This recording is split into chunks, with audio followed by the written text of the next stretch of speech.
Bersama saya Gunawan menginformasikan berita terupdate hari ini. Harley Davidson MY21 siap mengaspal di Indonesia. Dikutip dari indonesiacontent.com, setelah resmi diluncurkan pada awal tahun lalu, akhirnya produsen kendaraan roda 2 premium asal Amerika, Harley Davidson, membawa line-up model Years 2021 atau MY21 terbarunya di pasar Indonesia. Di Indonesia, Harley Davidson membawa berbagai kendaraan seperti motor Cruise Street Bob 114 yang berani dan Fatboy 114 yang diperbaharui. Menggabungkan kekuatan dan teknologi modern dengan gaya otentik Amerika untuk memberikan pengalaman berkendara yang sesungguhnya.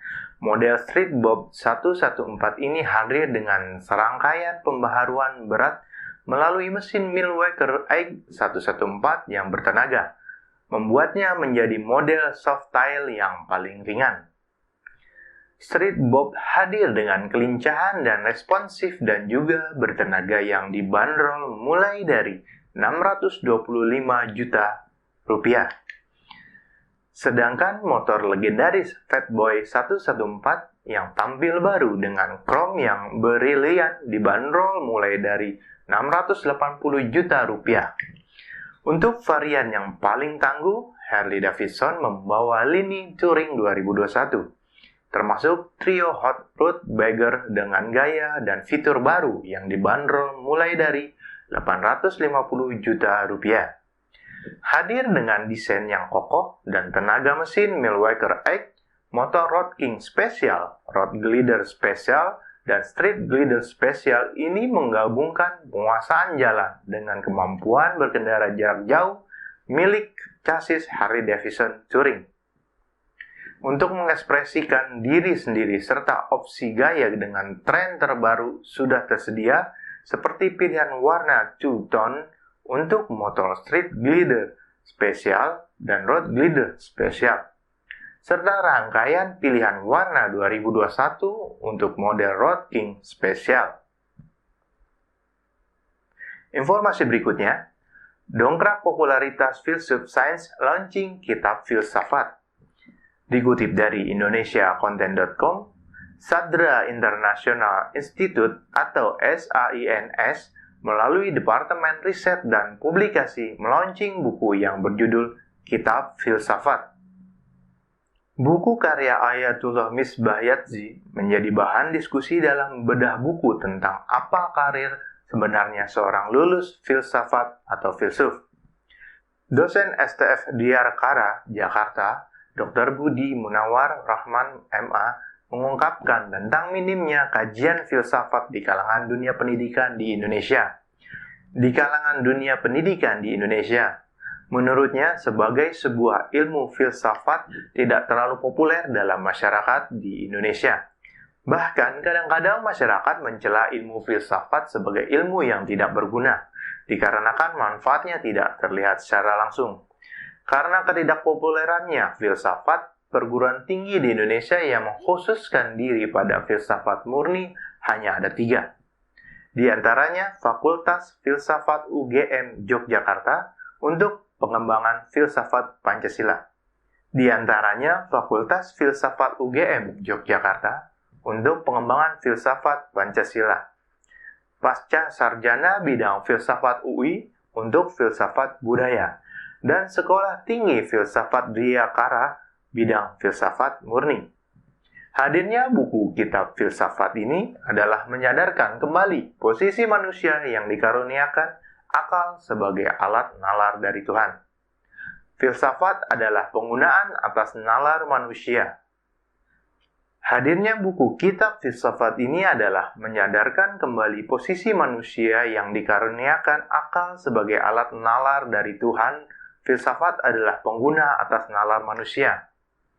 Semakin kritis kita menggunakan nalar, semakin bernilai secara filosofi. Karena memang manusia perlu menggunakan nalarnya hingga batas yang dimungkinkannya. Hal ini agar ia bisa mendapatkan kejelasan tentang arti hidupnya. Perlunya perhatian kembali kepada kearifan menjadikan filsafat perlu menghadirkan diri secara baru dalam dunia dewasa ini. Dalam pembahasan lainnya, Dekan FUPI UIN Sunan Kalijaga Yogyakarta, Dr. Haji Robi Habibah Abror M.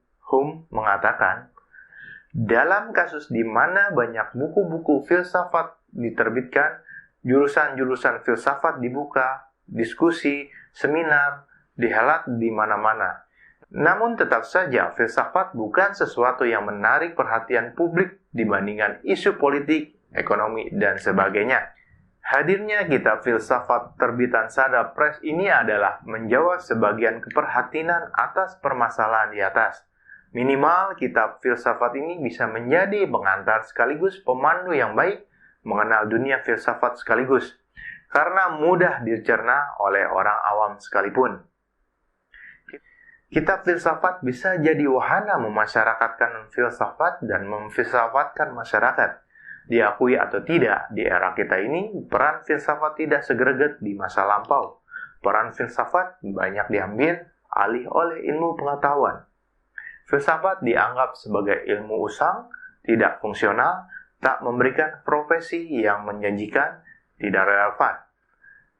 Filsafat dianggap sebagai ilmu usang, tak fungsional, tak memberi profesi yang menjanjikan, tidak relevan. Klaim filsafat sebagai ibu segala ilmu pengetahuan dipertanyakan dan digugat. Apakah filsafat tinggal omong kosong, perbincangan pelipurara, area debat-debatan, menjadi sekedar nama jurusan di perguruan tinggi atau mata kuliah wajib yang diabaikan?